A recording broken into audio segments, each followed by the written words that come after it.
We've had town This is hall what this council and says. made There's multiple kind of town halls. insinuated that it was open to the public.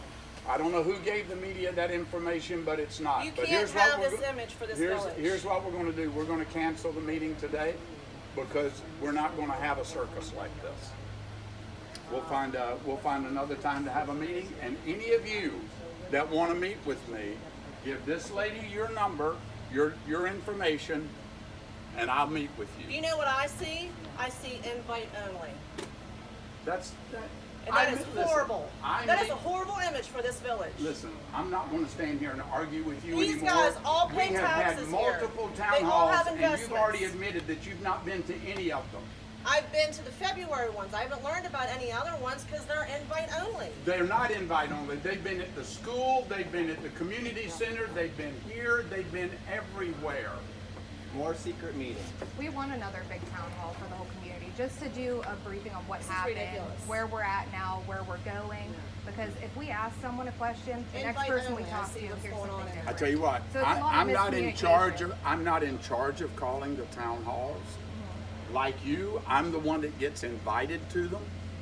Let me talk to the mayor, let me talk to the city officials, and we'll see about setting up another town hall if you guys think that that's Yeah. what's needed.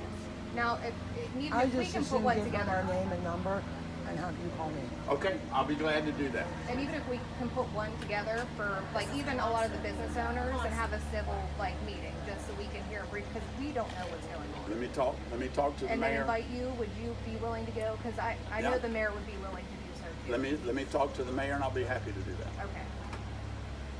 I don't think This that you doesn't need make any of us want to do business in this village. I don't think that you need to cancel the meeting that you're already having. You already have people that are here. So that's fine. There was just a perception from the news that this was an open forum, so a lot of us rearranged our schedule to come. So that's okay. So just hopefully you can see from our perspective and have that like empathy. I tell you what, But I what think time it's- was this it's meeting okay. supposed to last to? 10:45. 10:30? Yeah, Here's so what that's we're going to that's do. okay. Here's what we're going to do. We're ad-libbing here. We're going to change the focus of this meeting. I'm going to let you guys come in. I'm not letting the media come in because the media was never invited. I will let you guys come in, and I'm going to listen to you. So come on in. Come on in. Come on in. Come on in. No, come on in. She says she's never been to one, so she gets to go to one this morning. You just come in. Come on.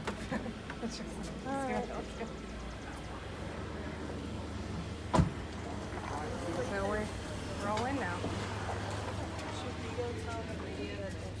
Yeah, I'm gonna know.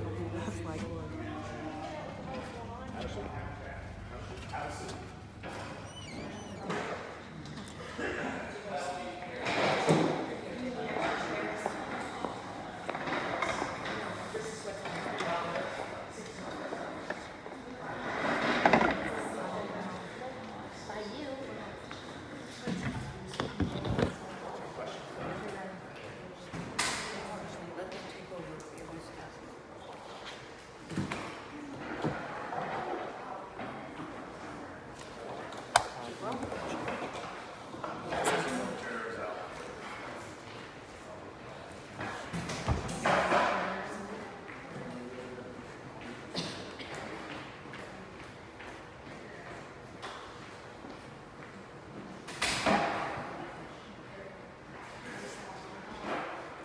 You need to shut your camera off. This is a private meeting. I've invited you into it. You need to shut your phone off.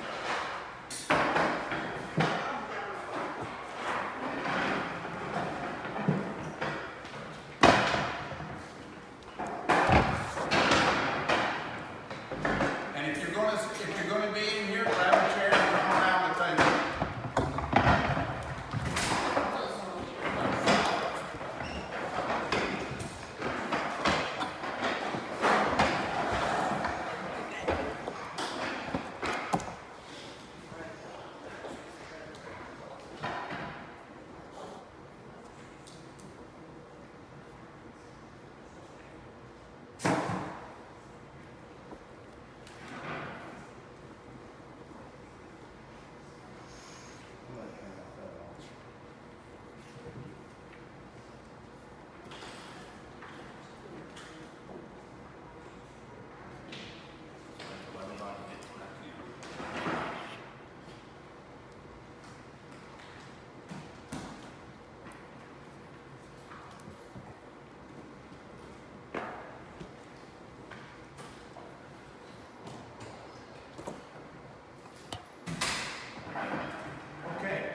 kind of order to this.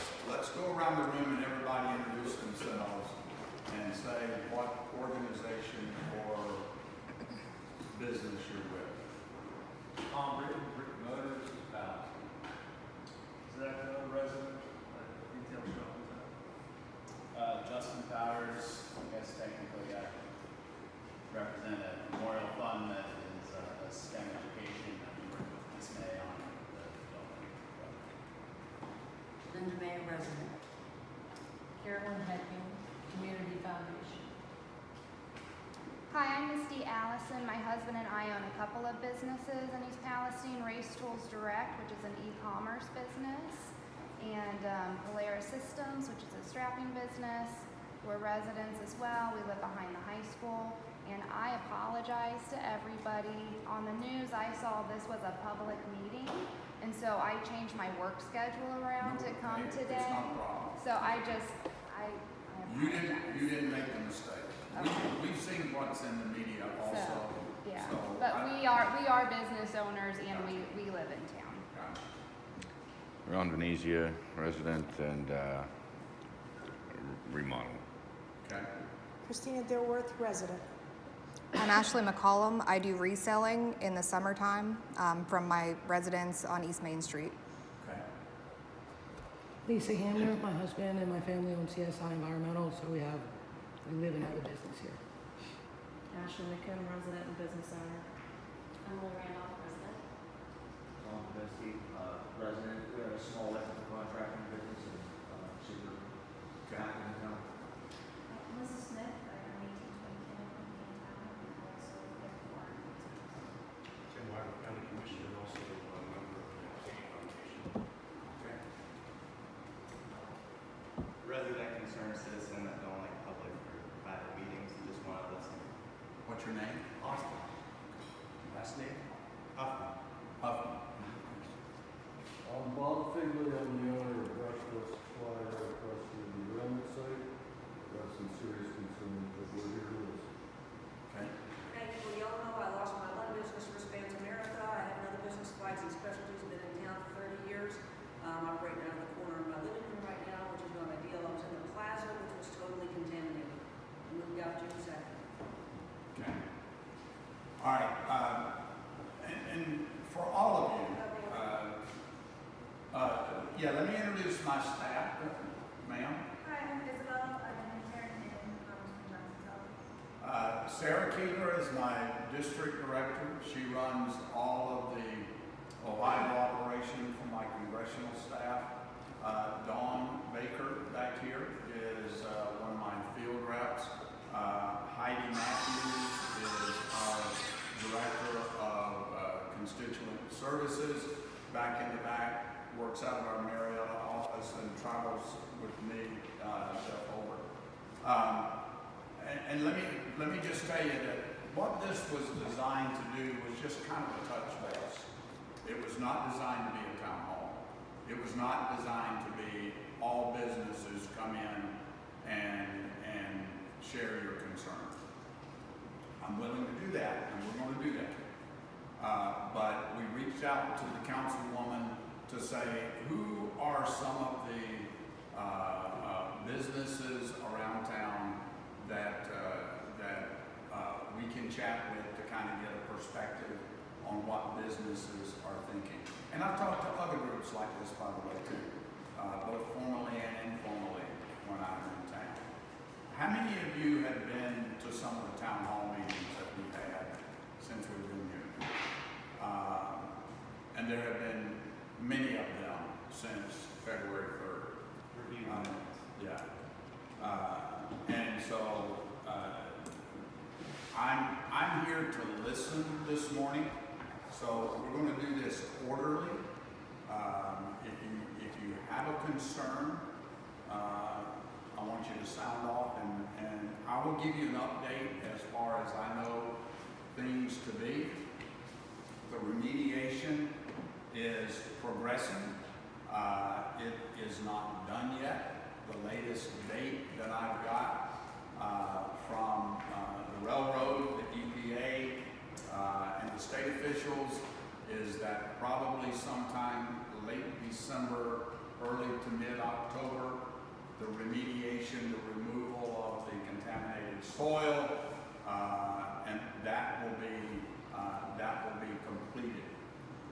That's not the end of the road, though. Many of you that have been to these town hall meetings have heard me say many, many times that we are here until you guys say this is over. This is not over until the residents of East Palestine say that it's over. I know there's a lot of frustration. I know there's a lot of concern about what we don't know. We know what we do know, but we don't know what we don't know, right? I'm not a physicist, I'm not a chemist, I'm not a scientist in that regard. I'm relying on the same information from the same people that you guys are, and trying to connect the dots to make sure that you guys, the residents of this community, get the answers to the questions that you have so that you can make informed decisions, and that there are resources resources provided to you to help fill the gap for the loss that you incurred. And there are resources being brought to bear, and we can talk about what some of those are this morning. There is, as of today, and Tim is here from the county commissioners. Tim, I think you can validate this. As far as I have heard from the county health commissioner, the state EPA, the federal EPA, they still continue to get good testing and valid testing of the air and the drinking water. To date, they are not finding any contaminants in the air or the drinking water. Now, Sulphur Run and Leslie, it's Leslie Creek, right? Leslie Creek or Leslie Run? Leslie Run. They know there's contamination in there, and that's still a long-term, ongoing remediation. That's still got to be dealt with. And the EPA, both state and federal, are working with the railroad to do that. And by the way, the railroad, and I just met with the CEO of the railroad before I came over here. The railroad's going to pay for all of this cost. They're going to pay for everything. In fact, you're going to hear some announcements by the railroad this afternoon for some additional things they're going to do. I'm not going to steal their thunder. I'm going to let them make those announcements. So the soil removal and air monitoring, drinking water monitoring, that is continuing. The cleaning of Sulphur Run and Leslie Run are continuing. I've heard, Tim, I don't know if you've heard the same thing. We're actually beginning to see aquatic life return to those. That means, and for those of you that aren't chemists like me, I didn't know until somebody told me, aquatic life has a different toxicity level, tolerance to chemicals than human beings do. So things that will kill fish in the water is not harmful to human beings. It's just the nature. That's the nature of nature. That's the way it works. But aquatic life is beginning to show back up in those. So that is the update as far as I know. Financially, the railroad is working it out with the state attorney general to set up both a relocation and business gap filler fund. That varies from business to business and resident to resident. Some people have hired lawyers. When that happens, you guys know as well as I do what happens. When the lawyers get involved, the lawyers do the negotiating, right? So it takes on a different approach. But that is ongoing, and they're putting that process in place. Generally speaking, if you are a resident and you want to sell your home and leave the community, the railroad will fill the gap between what your property was worth before February 3rd and what it's worth today. And how they do that process is still being worked out. There are similar programs being developed for businesses as well. Those are called victim compensation funds and victim compensation programs, and those are in the works. They take a little bit longer to put in place because of the legal implications of those things. So that's kind of the update that I know. I'm in constant contact with the railroad, with the federal EPA, with the state EPA, with the local authorities, with the local health commissioner. Please come up, have a seat. No, you can't. You can. You can. I'm Bill Johnson. Tell us who you are. I'm Denise. I'm from Lake Oil. You're from where? Lake Oil. Okay, and where is that? Directly where these chemical cars are sitting, that's our lot. Okay. That would be ground zero. Gotcha. You're ground zero. Representative Johnson, can I ask a quick question? Sure. About the resident value insurance program. And if you don't mind, I'm going to get up. I am hard of hearing, and these hearing aids are bouncing all over this room. I'm going to walk up close to you so I can hear what you say. So the resident home program, value insurance program. So Norfolk Southern's working with Alvarez and Marshall, who's the leading law firm in the country on this. There's a lot of different programs, ways to set this up. Would it be possible to see if there would be an opportunity for a member or someone from the community to be involved in how they set the program up, so that the interests of, because there's a lot of concerns about people that, small business owners that use home equity to, fund their payroll and things like that. And my concern is they hired the best firm in the country to do this, but I want to make sure that East Palestine's residents are considered. Sure. The short answer to your question is, I don't know. I can tell you my initial gut reaction is, once the lawyers get involved, the lawyers do the talking. But that's not, I'm not saying no. What I will do is take your question back to the Attorney General and to the railroad, and we will ask that question and see how someone designated by the community, who in your mind would be the right person? Because it's not going to be a gaggle. That wouldn't work. So who do you think would be the right person to represent the community in watching that stuff? So You.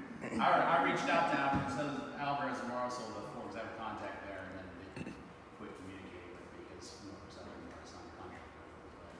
Not me, but somebody that has homes and has small businesses as well. Because I think there's a lot of people in this room that have used home equity as a way to fund some aspect of their business. Sure. I will. That way, right there. I will ask the question on their behalf. So is somebody taking notes for me? I'm taking notes. No, I need somebody from my staff to take notes. Could we I actually? can't hold you accountable, but I can hold them accountable. Could we actually do a vote, like with the business owners and some community members, maybe vote on that person specifically so we know that the interest is taken the best way? That's up to the community to figure Okay. out how you guys want to appoint somebody. Okay. That's not something I can do. I can ask the railroad and the Attorney General, can somebody from the community be involved in that discussion process to work that? But it's going to be up to the community to figure out how to work that. Yeah. Councilwoman, I'll turn it over to you on how you all would I determine think that that. that's something that would need to be discussed and probably, just brought before council, and there could be an open discussion about that. Yeah, I think it's a great idea. I also have a point that I want to make before this goes any further. This meeting that was originally called, we were asked for community leaders, and we gave a list of possibilities. A lot of those people are people that are working with a group called RCAP, which is the Rural Appalachian group that's helped revitalize Columbiana. They're working in Salem, they're working in Lisbon. So a lot of the people that were invited here today were invited here because they've got a follow-up meeting after this meeting, and they're trying to put things back together for the community. I never talked to the press. This was never an open meeting. I apologize for the confusion, but I didn't create it. I'm here as a resident. And that group seemed to be the one that people from various aspects of the business community, community leaders, foundations and so forth, that's what that group is about, to try to do the revitalization and bring back the economy and bring back our community. We'll find out. We'll find out from the media. I apologize. I want to apologize to the congressman. I want to apologize to people from our town, the community. I don't know. I have never talked to the press and talked to them since February 3rd. I don't know where they got their so-called information, but sorry about the confusion. No apology necessary. These things happen. Congressman's talking about that. And it wasn't about what you folks were talking about now. It was a different topic. We don't. This was an invite-only meeting all week. No, it's not. It's changed. It's changed. I changed. It was, I Denise. changed It was. And the congressman graciously nature of the accepted meeting the opportunity to hear when we from us. realized there was confusion. So, Well, you just stay where you are. You had your hand up. With regards to council deciding who's going to be on this gentleman's suggestion, and it needs to represent somebody from the community to ensure that the funding and consideration for funding or help is from the perspective of the people that actually need it. Many business owners like Ms. Denise and myself are not in the village limits. So our business voice has a big goose egg, meaning zero weight. So the fact that it should be back to the village, I think automatically allows businesses to be excluded. And I think that's why there's several people here today, is because as a business owner that lives right outside the city limits, your voice is non-existent. Yeah, I think that's a valid concern. But again, I'm going to tell you, that's not something that I can solve. It was as a just in federal reference to him. He's got a very valid point that there's a lot, it's a circus. There's a lot of fraud. I respect that. But there also are a lot of bones of our community that have struggled, sacrificed, and made a commitment to this community because it's their home. Before the derailment, before the pandemic, this is how we made our livings, and we went to work every day. No silver spoon sitting at this table. I don't see one silver spoon here. And we've all sacrificed, and we're continuing to sacrifice. And being out there on an island at 6 months, I'm forced to take a mortgage out on my home to attempt to put a building so I can winter to keep my business afloat. can I make a suggestion? It's ridiculous that nobody cares and nobody is asking. That's where our frustration is coming I want from. to make sure you understand that there are people that care. That's why I'm here every week. That's why I'm here every week. But I'm not the decision maker in this stuff. Some of this problem has been exacerbated. You're not going to like this. Some of this has been exacerbated because the lawyers have descended on East Palestine. Absolutely. Once the lawyers get involved in the discussion, it ends up at the courts, and it goes. And the media. Let's call it like it is. And the media. Absolutely. But so, stop. So I'm gonna, let me add. Hold on. We're going to let everybody have a chance. Stand by. Are you finished? No. It's not when you have a bunch of people that are in the circus performing, and it's all the way to the right. And then you have the media, and then you've got social media. There's a bunch of hardworking people that don't have time to jump up and down and scream and holler, that are just doing everything they can to survive every day to deal with the new obstacle that's put in front of them. And I'm sure as business owners, Mr. Britton, I know you guys, there's stuff that you never even fathomed that would be a problem, that's turned into a crisis. Anybody that has to deal with the residents here, you're getting it tenfold because you're inheriting their problems and their crisis and their impact to it. And nobody is reaching out to say, what can we do for you? Where are you struggling? What can I do? And by the end of the day, at 12:30 at night, your office isn't answering their phone. Sarah, what was the name of the organization that Alan Shaw mentioned this morning that they have set up here in town. It was the family assistance center. Is that? I thought I understood him to say that's where businesses would go to too. They want Have 3 you guys years been of to your tax returns to do anything. Have you? I'm sorry. They want 3 years of your tax returns to do anything for you. Well, that's because the lawyers are involved, and that's Are they gonna show because us their tax returns? but Norfolk We wanted don't the need tax that return. information. they're going to have. I'm not going to tell you what the process should be, but I'm going to tell you that there's going to be a process. Somehow you got to establish the valuation of your business and your property prior to February 3rd. And the lawyers are the ones negotiating that out. I'm not the one that's responsible for that. I'm telling you that there is a process being developed. Now I'm going to take your concern, because what I'm hearing you say is this needs to get moving, because it's not It needs to moving deal with fast the people that are trying to stay here. Yeah. The easy way out of town and out of this mess is go to the railroad, they'll write you a check and set up your operation somewhere else. But Palestine is unique. We have roots here. I hear what you're saying. This is where we're at. I don't want to go somewhere else. I hear what you're saying.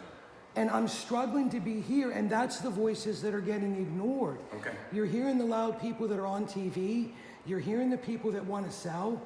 But what about people that are still trying to keep people employed and do their job? Here's what I'm going to do. I'm going to talk to the CEO of the railroad today, and I'm also going to talk to the Attorney General today and say, get the ball moving. The ball needs to get moving for the people that want to stay in this community. Those businesses are suffering. The lawyers are doing the talking, and the businesses are having to make decisions day in and day out to how to survive while you guys are sitting around the negotiating table. Get the damn process moving so these folks can get some help. And maintain our livelihood. I mean, it's not, I'm sure if Denise and her family, because I watch them, they're the ones going to work the same as me at 4:30 in the morning, every morning. Yeah. That's what they want to be doing. Yeah. They don't want to not be doing their job. This is what it's our third child. It's my third child, I only got two. But when you have a successful business in Palestine, it's not to make money.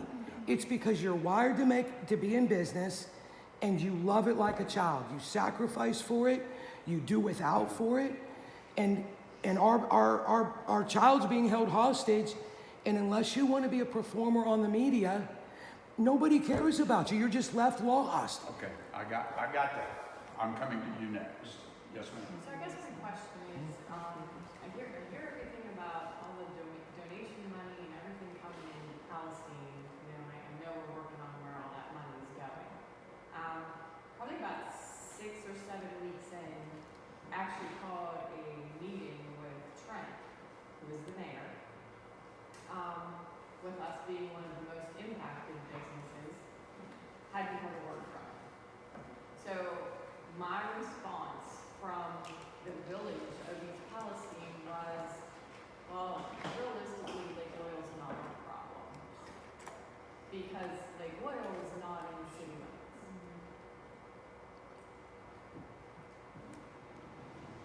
So, our property line starts, it's up against Serang County building. Serang County is still considered in the city limits. Bob, are you still in the city limits? Yes. Bob's still in the city limits. So, chemical cars, where they were spilled, are all outside the city limits, which we stood out there I stood there for 8 hours and watched them burn. What happens to us? Well, I know. But everything that's getting donated to the village of East Palestine, we'll never see a dime of that. As far as air testing, water testing, cleaning your property, I know the EPA has just released a new property cleaning memo. Maybe you've seen that. It extends. They're gonna encase the whole property. It extends beyond the village boundary. So I think that's. But what I'm saying to you is, I know we don't have the luxury of opening our doors, 2 weeks or a doing anything at our property. We're still closed down. Us, State Line, Bogner's is, you know, they're back up and running. But us and State Line Tavern, the ceramic cafe building is moved on. We can't open the doors, wipe down some walls, and go. Like the states already came in and took all of my product. I have to dispose of everything that's in the store, you know. But yet I'm being told that the donation money that comes to Palestine, Lake Oil isn't involved in that because we're not encased in that village limits. Denise, have you guys looked at on the updates for the East Palestine Emergency Support Program from Ohio? Yes. It sounds like they're intruding on your property too, so they're not even compensating you for using your land. Everybody has a site access agreement. That's Right. all you get. That's all you get, and it doesn't compensate you to have another site. Yes, There's nothing, really. Well, what I'm saying is, you know, you've got hundreds of thousands of dollars that would come into the village as donations from people that have sent. You know what I'm talking about. I didn't. So, is it getting dispersed? Is the businesses getting it? Where, Hold on a second. Tim, is the county looking at what happens outside of the village boundary and those businesses and residents outside the village limits that might be impacted? Time out, guys. Let's have one conversation. I mean, I do know that the worst of the accident was in Unity Township. There's a line out there and it was Unity Township. As far as the county goes, you know, we will work with the township trustees, and I don't know if you've approached them to ask them not one call from anybody. to contact East Palestine and. Have you contacted them and they haven't returned your calls? Trent said, because I said to Trent, I said, okay, well, where does that leave us? He said, well, because Palestine is contracted with the township, Unity Township, Trent, When as you say far as. contracted only for fire protection is the only contract that they have? I believe. Because I know if we have an issue out there, I can't call Palestine Police Department because they won't come. I have to wait for sheriff. I think what you're talking, very valid concerns. I think what you're talking about is a local issue that. Between political subdivisions. That's right. Right. But I think the village, the county, the surrounding townships, somehow that group needs to come together and figure out a process that's going to work for everybody. That's my recommendation. Tim, how do we move that ball? That's way beyond my jurisdiction. Well, that's a county local issue that we need to work on ourselves. So, you know, all I can do is tell you I'll do that.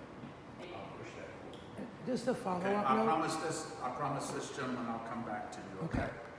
Yes, sir. So all this conversation, Mr. Johnson, is related to the problems that we face every day as business people, especially those of us who are right there. I'm right across the street. They don't need my property. I've tried to get, you talked about the. When you say they don't need your property? The railroad and all this remediation, I'm not right on the railroad tracks, I'm across the street. Okay. The big blue building, I'm right across the street. Right. They had to have that property, and they took it. Now, how all that transpired and what compensation, I don't know. But I've worked with the railroad assistants from the very beginning to try to get some compensation or some, we don't know what we're facing as far as, health issues. They say it's all safe, but there's conflicting testing, so we don't know. And I asked the railroad claims department told me they would relocate me temporarily. This was probably March or April. So I did research, I looked around, I tried to find, I made a plan, I presented it to the claims people, and they said, well, we're not relocating people at this time. So just like Lisa, now I have a place where I don't know, what contamination, what issues we face, I have a block on the highway from the east, so a lot of my customers can't get in. They don't know if I'm open. They don't know what they're dealing with as far as risk. It's inconvenient. They're sending, whoever decided where the traffic goes, is sending people down a road that's a township road out of the way. So everybody we want to continue to do business. We've spent our lives with this business. We want to, Norfolk, write me a check so I can go somewhere else and reestablish the business. Whether it's up on the highway, down south, east, somewhere. But the claims people say, we're not relocating anybody at this time. And drag their feet. They are going to be relocating. That's that process that I told you that's being worked out between the Attorney General and the railroad. I'm going to take the message back to them. They need to get that damn process worked out quickly. Yes, quit dragging your feet. I don't think that it doesn't. If you're a business in Palestine, you get sent to the railroad. If you contact anybody, they tell you, we'll call the railroad. That to me is ludicrous. The railroad is the cause of this event in our lives. Nobody wanted it. And I don't cut across, I'm not running down the street to hang the railroad out to dry. But this is their mess. They cut the corners, it was their train, and it's their catastrophe to clean up. To expect me, as a victim of the fallout that they caused, to go to them for the solution is just inherently wrong. I think that's why this is bubbling so far out of control, is there's nobody that's on our side. The railroad caused it, the railroad's cleaning it up. And whenever you have an issue, a concern, a question, sign goes to the railroad. Well, nobody here is going to trust what the railroad is going to say. Let me help. Let me try and help you. Hold on just a second. Let me try and help you. I believe most of your concerns are going to get worked out eventually. I'm frustrated that you're telling me 6 months after this all happened that there's still been little to no action for business. That's why we're here. We're frustrated. Yeah, I understand. I hear you. I hear that frustration. Yours is a little different because you're outside the village and you've got the county commissioner that says he's going to take that. I'm going to spill that. She's going to take that issue back. I haven't, when I meet with groups like you and I take the issue back to the railroad, I can tell you, and I'm just being as honest with you as I can, the railroad says, I'm on it. I will develop a process that will address that situation. When I connect them with the individuals, they respond very, very quickly. There are many, many moving parts to this, right? And I believe that the railroad is going to do everything that it can to stand up and be accountable for the damage that it's caused.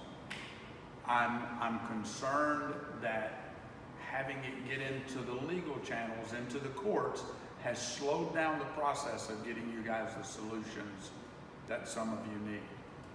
Because the railroad has got to consider, like for example, do you all remember the Deepwater Horizons situation with in the Gulf?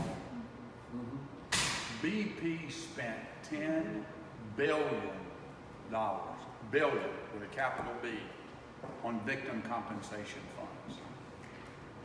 It was a big, big number. I can tell you that Norfolk Southern has already spent hundreds of millions, and it's inching toward at least $1 billion already, and I believe it will get over that level. And they're far from done yet. But I can tell you that the attitude of the railroad is, we want to solve these problems. And I believe that they will. But I'm going to tell you again, part of the problem, part of the slowdown. It's not a problem, it's part of the process. When the lawyers get involved, everybody clamps up. When I first got involved in this thing, when I found out about it the Monday after the derailment, when I started getting phone calls, on the Monday after the derailment happened on a Friday, I can tell you that the railroad's lawyers wouldn't let him talk to anybody. The governor's lawyers wouldn't let them talk to anybody. The EPA's lawyers wouldn't let them talk to anybody.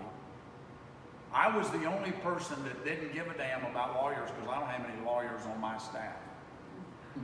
And so I could talk to all of them and they could all talk to me, but they couldn't talk to each other because of the lawyers. So part of this is the unfortunate legal climate, the litigious legal climate in our country when something like this happens. That doesn't make you feel better. I know It doesn't that. solve the I problem. know it doesn't solve the problem. So I'm going to take your message back to the decision makers, to the Attorney General and to the CEO of the railroad, and I'm going to tell them, you guys need to mash the gas pedal on this. Tell your lawyers, even if it's an interim plan, come up with something that these businesses can begin responding to so that they get some help. And the answer isn't leave town. No. Fix why they can't be in town. And Lake Oil's case, and you're in my case, they're posted up there. We cannot do anything with our property except make out the mortgage check until the situation resolves. I can't do anything. Flat out told by a lawyer that by the time I got it signed that they had to vacate my property, their lawyers, because of the emergency and the EPA and all the attention, would have it overridden. That the only thing I can do is just do my lease agreement. And that's what I'm left with. No building to work out of that I'm paying for, and no place to go, and nothing but red tape and no help or support. And I am in the village and have gotten nothing. I want your contact. Not a phone call, nothing. Except when you needed your garbage picked up. And if you don't tell me 6 months into this, that doesn't leave a bad taste in your mouth, but you're right there when I want to build, right? 3% for my new permit to build something else. You don't think that leaves a bad taste in my mouth? And the fact that you're on council and you don't know my plight, repeatedly, and I shouldn't have to. If you know my number to come pick up the garbage because you got a mess, you should also know my number to come check on me because you know where I'm at. We're dealing with a lot of companies that we have been in touch with, so... Respectfully, I don't care who you've been in touch with. What I care about in 6 months, somebody on their own coming to say, hey guys, what are you doing? What do you need from us? That's not unrealistic. We're not that big of a town that in 6 months, somebody shouldn't have went to everybody at this table and say, what do you need? What are your concerns? And spoke to this gentleman or whoever you had to get our concerns addressed. 6 months into it, and everybody's still sitting here struggling with no answers, no transparency, is not handling it. I don't know what curve you are grading on, but that is not handling it. It is leaving us out there on our own as tax-paying citizens, tax-paying business owners that this community depends on. Our community depends on Lake Oil being there. That place is busy all the time. Question, is your business in town or on the outside of town? And you're on council, right? You're on council, right? I don't memorize ever, I don't have... It's not that we're the only garbage company in town, honey. We're on Pleasant Drive, right at the railroad tracks. You know where those big towers Norfolk built for the millions of gallons of contaminated water? That's my property. No, I'm asking because there are different ways of directing your concern. The first thing to do would be to call and check on that business and ask what you need. My question again is, and I'll give you my information before you leave, is your business physically located in East Palestine or on the Pleasant and the railroad tracks is in the corporation limits, yes. But then one other thing that there's a stipulation in, we were just talking about Justin, in our case, if we move, if they say, okay, you can't go back to your site, if they tell Lisa the Right. same thing, there's a stipulation in what just came out from their DOD on all of that grant money that they're going to give businesses on a first come, first served basis. One of the stipulations is you have to return to your site of business, which if that happens to me, that means we're not eligible for any of that grant money coming from the state if we can't go back there. And we don't know. Why would you not be able to go back there? I don't know. Right now, everything in the blue tanks is because the water that's on our property Is running. It's safe to go down the creek. So everything that's going in those tanks is coming off of our property. That's what it's for. They're rerouting the creek. Anything that hits our property goes in those blue tanks. So I had an insurance adjuster in there trying to do inventory for me. We can't get in there. He was there for 2 days, ended up in the emergency room inside of the building. So what's happening to the buildings while they're sitting there with all the contaminated water, oil? I know they've pulled over 50,000 gallons of chemicals out of a catch basin right behind my office. I'll be honest with you, I can't go there and work. You can't. But, you know, everybody's put so many stipulations on, like Lisa said, if they have to move, or the answer from the railroad is, hey, pick up and temporary locate, I don't know when or if we'll get back on that property. I don't know what they're gonna have to, like, they've already moved everything, take down. I don't know that. I don't know any more answers for us than the night of February 11th. Exactly, and that's frustrating. And where we're at is, if it gets to the point to where they say, okay, you can't come back here, you know, right now we're talking at least another 4 months for us before it's remediated, at least. But if they say, in the end, if they come back to me and say, okay, you know, you can't go back here, then all of this funding is coming from the state, and whether it's my business or anybody's business down there, you can't receive that grant money because it all, let me rephrase that. You can receive it, it's not going to be fulfilled. If you don't go back to the business. But I believe one of the stipulations in it is that you have to maintain your business at that location. Well, I do know that there is an attempt to incentivize people to stay.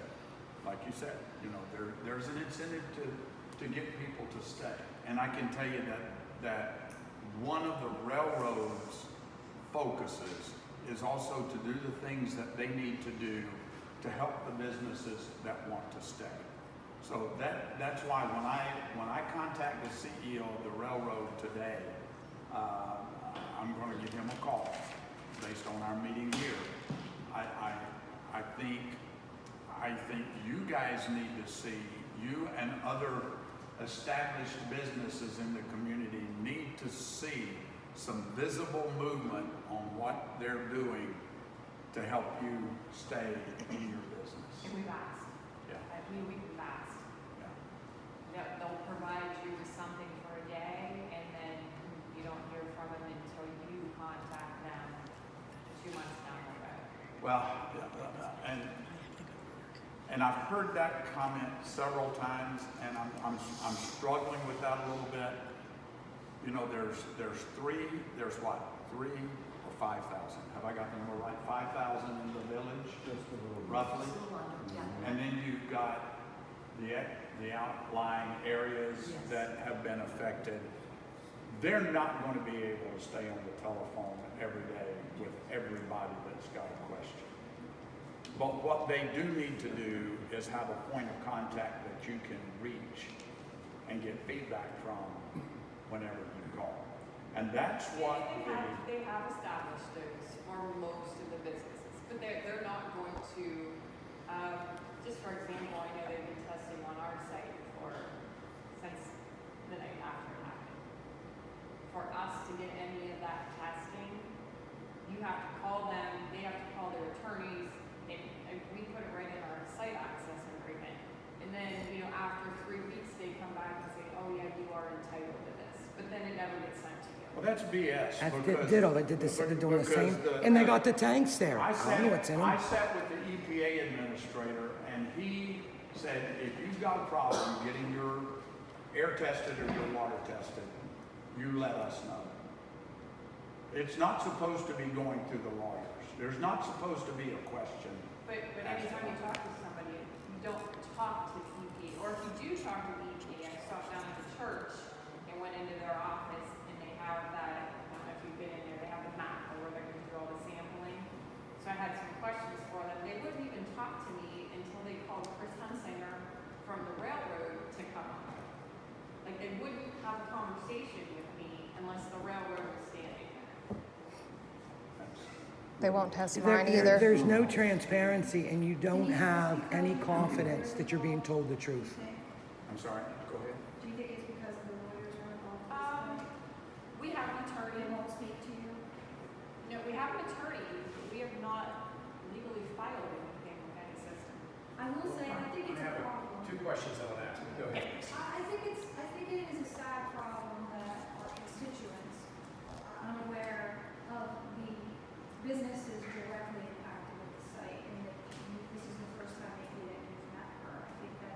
Oh, it's not the first time I've met her, but it's the first time that we've, and keep in mind, I'm your federal representative. Right. I don't have jurisdiction over any of this stuff. Well, what I'm saying Like, is I'm going to be connecting the dots with the people that do, but go ahead. Well, what I'm saying is that their frustration lies in the fact that, again, they're feeling like, how do people not know that those are locations that are right there at the site that are impacted? It's probably very surprising. And as far as donations go, I don't think that the village themselves are getting donations, but a lot of different nonprofits and groups and organizations are getting those donations. Those are helping village citizens and those impacted individually. But I think what she's explaining is like there isn't a fund per se that is a donation fund that is strictly for businesses that are impacted for them to rely on. So I think And there was some of that money that was directed, that came to Palestine, I don't know where it went, that was supposed to be funded and given to businesses. Right, and I believe that was supposed to go to our Chamber of Commerce, and then at the end of the day, the 100 or 150,000 that was supposed to be donated, evidently they took the cost of the water purification units that they deducted.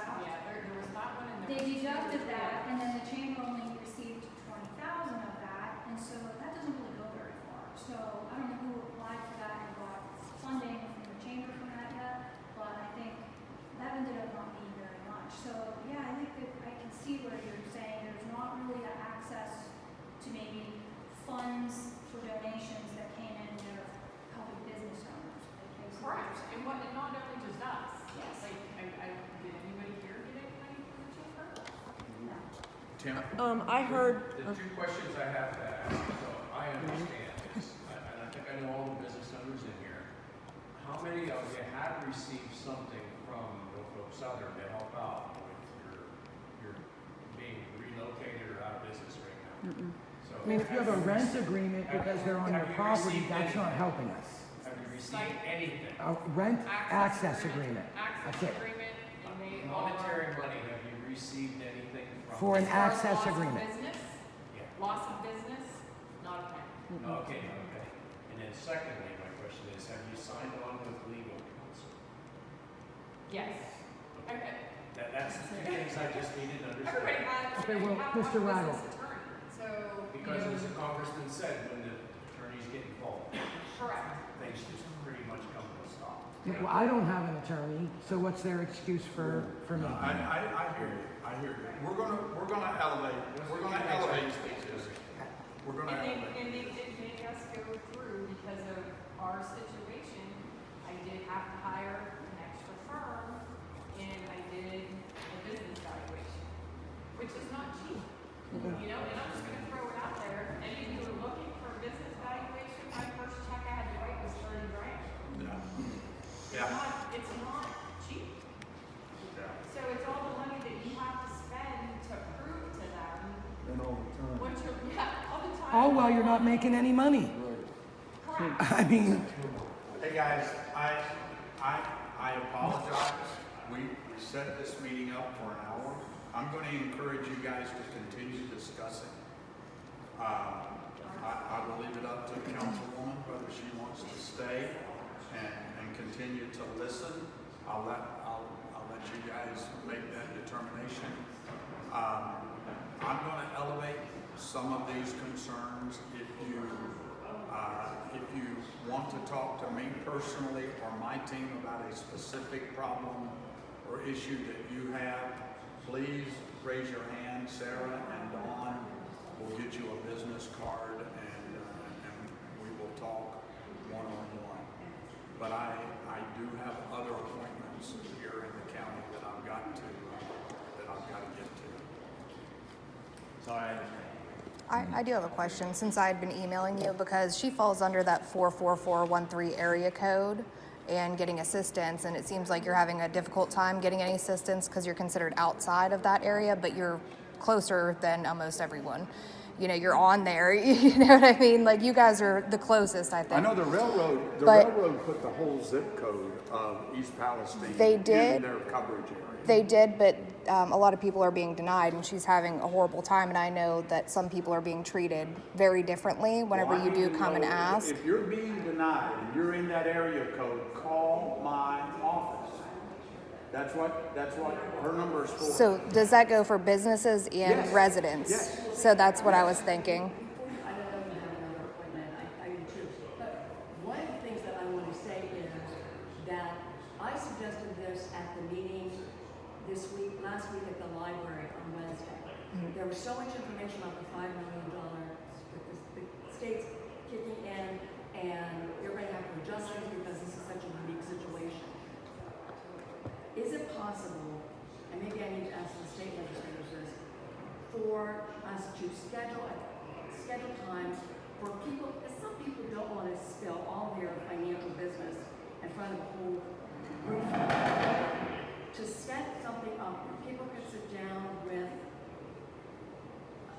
their lawmaker and or someone from the railroad, whatever, and have a smaller conversation as to, this is what we're experiencing. I'm in the city limits. No, she's not. There's certain things the city, village, unfortunately can't do. What are the resources she can access? But sit down calmly and talk to someone one-on-one so that there's better communication. I think that's a very valid. Because we're getting the shotgun from people at council. We really are. I think that's a very valid thing. Dawn, make sure that's a question that I ask the railroad and the Attorney General. There needs to be some counselors that can have one-on-one conversations with you folks. I agree. Not where you got to spill your business guts in front of. And everybody's got unique situations. There may be similarities, but you've got some unique situations. I know Mr. Figley's got signs up that he's open. That helps, but it's not enough, I don't feel. And he could contradict me on that. I'm just saying, to me, common sense says it's not enough. Okay. Which Attorney General? I'm sorry? Ohio Attorney General? Yes. Yes. Yeah. Okay, folks. Well, again, sorry for the confusion at the outset this morning. Don't know how the media got their wires crossed, but I think this was productive. I'm going to take a lot of this information back, and if you'll give us a day or two, let me get some feedback from the railroad and the Attorney General on some of this stuff. If you want to call our office and follow up, we'll tell you what we find out. Okay? They need to contact us. Huh? The railroad needs to contact all of us and come up with some kind of solution. I think they need to put it out. I think they need to put out publicly what their solution is what they need to do.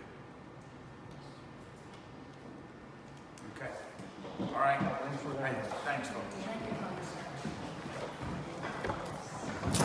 I'm just curious. Curious how this would have worked out if it would have been.